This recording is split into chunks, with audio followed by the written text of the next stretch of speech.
Day 1305 of the Ukrainian war map, also known as the Russo-Ukrainian War. Juzzie here, and today is another update as I take a simplified and down-to-earth approach to some of the most important happenings on the ground in Ukraine. So starting off, we'll take a look at those Russian losses, as currently Russia sits on more than 1,101,000 military personnel losses, representing an additional 1,010 in the past day. Then as for hardware, a tank, an APV, 25 artillery, and from over the weekend, 2 oil refinery successful strikes, which therefore means there has been at least a whopping 17 separate strikes since the beginning of August on such critical Russian infrastructure, with September set to outpace August at this rate, given the remaining 9 or 10 days left in the month. So now to the map and to the simultaneous targeting of these facilities over the weekend, starting almost 1,000 kilometers away from Ukraine with Samara, where Ukrainian drones once again broke through Russian air defenses, with the first of Saturday's strikes zeroing in on Rosneft Novokubishevsk refinery. According to initial assessments, the strike disabled the AVT-11 processing unit, and for that matter the main Krude processing unit, forcing a shutdown of throughput that had been running at about 18,000 tons per day. But the real kicker in this case has been that the CDU-9 processing unit was already inactive at this site, coming from previous strikes and scheduled for repairs, all of which means that yesterday's strike effectively knocked the refinery offline in one blow. By dawn, heavy fires and smoke plumes were visible across the district, marking another high-value disruption deep inside Russia's industrial belt. The Novokubishevsk Samara plant is more than just a regional facility. It produces high-grade aviation fuel essential for Russia's strike aircraft and fighter fleet, alongside diesel, gasoline, bitumen, and petroleum coke. And so we happen to be looking at 3.3% of all Russia's refined fuel output being knocked out by this latest consolidation strike. But then that number was bumped all the way up to 5.8% within the same single night of strikes, as it was then Saratov, where the unrelenting kinetic sanctions of AFU-bred mechanical birds landed with more devastating effect, carrying out yet another strike on one of Russia's Saratov refineries. This latest attack sparked large explosions and fire across the southern part of the complex, with visual accounts showing drones slamming into the already burning sections of the plant. As part of a follow-up wave incoming from the same night, columns of flame and smoke rose high above the city, visible for miles, and as you could imagine, Russian officials downplayed the event, mentioning damage to a residential building instead, but the scale of the refinery blaze was impossible to hide. What makes this strike notable is the persistence. Saratov has already been hit 3 times since early August, on August 2nd, August 10th, September 16th, and now lucky number 4, coming from yesterday's activity. Each time, operations have been disrupted, with reports of temporary shutdowns following earlier attacks. So, overall, taken together, the weekend's strikes on Samara and Saratov refineries amount to a dual blow against Russia's refining base. Between them, these plants process over 16 million tons of crude per year, which is the equivalent output of Russia's 3rd largest refinery, roughly speaking. It's nothing to sneeze at, with the drone raid having rendered that scale of capacity significantly compromised. Ukraine is not just probing defenses, but deliberately sidelining Russia's biggest downstream hubs, often in quick succession now, leaving Moscow scrambling to somehow patch gaps in supply. The strategy is cumulative. Every refinery knocked offline compounds the stress on Russia's domestic fuel system, amplifies the effects of Western sanctions, and truly exposes how vulnerable Moscow's energy backbone has become to precision strikes launched hundreds of miles away. And so, to a related piece, these events can be felt throughout Russia, and even felt within Russian news. Take the example of Russia's state newswire, TASS, which acknowledged last week that independent fuel traders on the St. Petersburg exchange have almost halved their daily sales, with offers of gasoline and diesel slipping from above 350 tons in late August to barely 180 tons now. In practice, that means fewer suppliers are willing or able to put fuel on the market, tightening availability and pushing up prices, something we've started to see plenty of now. And as for this article, at first glance, it reads like a technical market bulletin, but the framing is telling, with the blame placed squarely on independent traders, while the state and big oil firms are presented as dutiful, and the government as a stabilizer stepping in, saving the day to prevent price spikes. More Kremlin fantasy, but what's left unsaid is just as striking, I suppose pun intended, as nowhere in the report is there any mention of Ukraine's recent drone strikes on refineries and fuel infrastructure, a silence that makes the shortage look like a domestic quirk rather than a result of incoming fire. Heads in the sand until the very end. So the result is an odd balancing act. TASS admits there's a supply crunch, hardly flattering for an energy superpower, yet clearly steers fault away from the Kremlin, with the insistence that officials have got the situation under control. Famous last words. Then, next up on the map, Crimea, where Ukrainian military intelligence has attacked and destroyed up to 3 Mi-8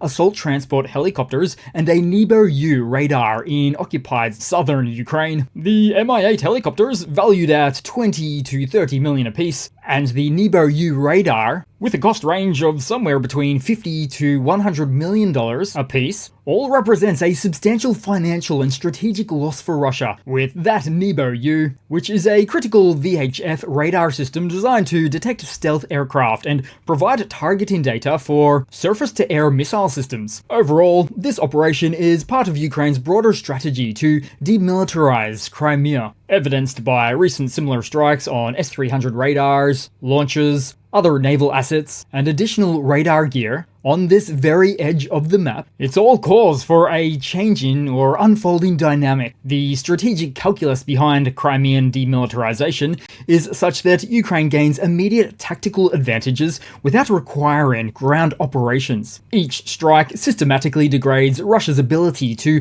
launch air and missile attacks from the Crimean bases, while eliminating critical radar coverage that protects the peninsula's airspace. So each strike doesn't just level hardware, it redraws the tactical map of the Black Sea in real time. Now to the main map and to Kupiansk, where Russian channels report that Ukraine launched a limited counterattack near the city, with the AFU mechanized unit said to comprise of 1 tank and 2 APCs. Russian sources called this a repelled attack, although from the Ukrainian broadcast, the fierce engagements are ongoing, but also that the armed forces of Ukraine are conducting a cleanup exercise around the city itself. But as for the larger map, remaining largely unchanged since September 18th, which is when Russia's renewed offensives on the ground commenced. And then on the map, and coming out of the weekend, Ukrainian aviation struck in the Luhansk region, as seen was a MiG-29 fighter jet armed with French-supplied AASM Hammer guide munitions, targeting an oil facility that had been converted into a military hub, putting heavy damage on the infantry base and equipment stockpiled within. Also in the east, Russian soldiers showed the moment of the epic explosion of a Russian field fuel and lubricants warehouse after an attack in the eastern direction, where you just have to marvel at that stunning, jaw-dropping blast. Frontline gas station closed. Though, not to be outdone, potentially, you decide, as AFU drones attacked an Akhmat warehouse somewhere in the eastern occupied rear, and where reportedly 20 drones struck the target. Evidently, based on the ground commentary, the location appears to have served as an ammo depot, and what do you know, an Akhmat HQ as well. Then to the main central front, where Russian positions around Dobrapilla are facing mounting pressure. Russian military bloggers themselves admit the situation is deteriorating. Mil blogger Anatoly Radov wrote that Ukrainian counterattacks have been ongoing for weeks, tightening the noose around Russian formations. Reports suggest at least one Russian group has already been encircled, with a second one potentially at risk. As for this type of Russian doom posting, it's reaching levels we may not have actually seen before. certainly I haven't seen it, and indicating some serious underlying issues within their army. For example, recently, well-known Russian blogger Golikov lays into his own army's drone doctrine. He's published a series called Problems of Practical Implementation of the Drone Component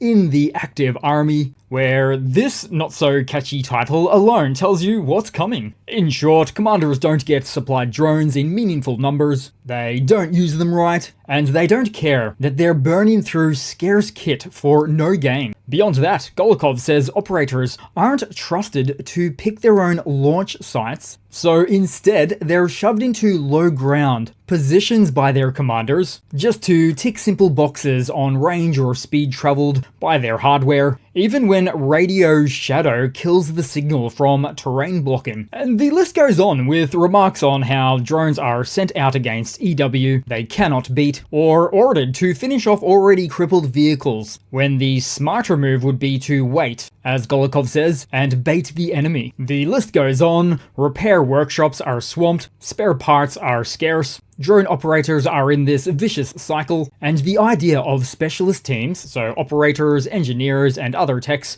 is barely any sort of acknowledged reality. Then elsewhere on the map, to the Baltics, with further Russian border harassment signaling the deeper intention of violating NATO's borders, because last Friday, 3 Russian MiG-31 interceptors cut across Estonian airspace near Vainloo Island, plunging about 5 nautical miles inside before Italian F-35s came in to intercept. The jets lingered for 12 minutes with transponders off and no flight plan, prompting Estonia to label it the most serious violation of the year, prompting Estonia to denounce it as the most serious airspace violation of the year, and to invoke NATO's Article 4 consultation procedures. And it's events like these that indicate an emerging broader pattern on Russia's behalf. For instance, a week and a half ago, around 20 Russian drones slipped into Polish airspace. Then in July, a drone rigged with ordnance that was launched from Belarus landed in Lithuania. And then just a day before the Estonian incident, wreckage from a Garan-type drone washed up on a Latvian beach, with each additional event contributing to an accumulating impression of a calculated campaign aimed at exerting pressure on NATO's eastern flank. As for the most recent event, Moscow denies any breach in Estonia, claiming the MiG-31s never left international airspace. Meanwhile, NATO is ramping up patrols, Britain has deployed Typhoons under Eastern Sentry, while Germany, France, and allied contingents strengthen Poland's defensive posture. For the Baltics, the danger is that repeated infractions slowly normalize Russia's harassment as background noise, making vigilance all the more essential, and a reminder of why deterrence must be preserved. Then to the news, with President Volodymyr Zelensky announcing the creation of a new branch of the armed forces of Ukraine, the Assault Forces, formalizing the frontline battalions and regiments that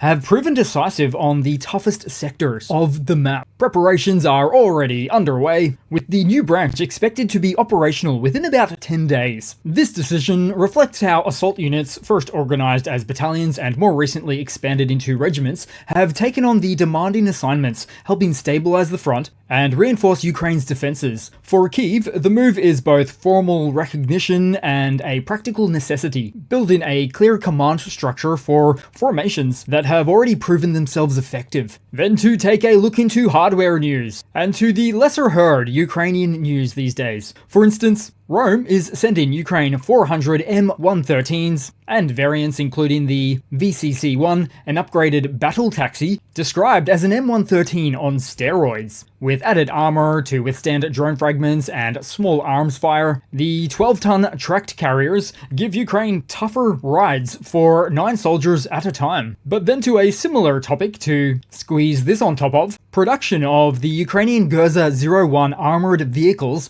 by Ukramotech continues. 500 were built in 2024, with plans now stretching to 1,500 units. And just a reminder that Ukraine's defense industrial base remains not only active but steadily expanding. In fact, as of now, they produce about 50% of all the gear that they use. up from 30% about 6 or 9 months ago, and about 20% sometime before that. Then to a potentially humorous segment to round out the video today, because following a string of incidents inside Russia involving train derailments due to sabotage or simply falling into disrepair, we saw some footage of tank cars up in Leningrad near St. Petersburg, where a local filmed this footage passing by a previous tank car derailment that may have occurred back on September the 13th. So still there, some days later, half draped in camo netting, mirroring tactics used by North Korea to hide a sunken warship. Only here it's just Russian garbage, still left out for everyone to see. There's a few in the comments that I'm sure would be more than willing to speak to the level of how pristine Russia is, or otherwise. So that's it for today, guys. Thanks again for watching. Please continue to like, comment, all of those wonderful things. I think I'm in a jam tomorrow. Bit of a spot, so may not be in where I normally would be. But yeah, thanks again for watching, and I do hope to see all of you guys there in the next one. Cheers!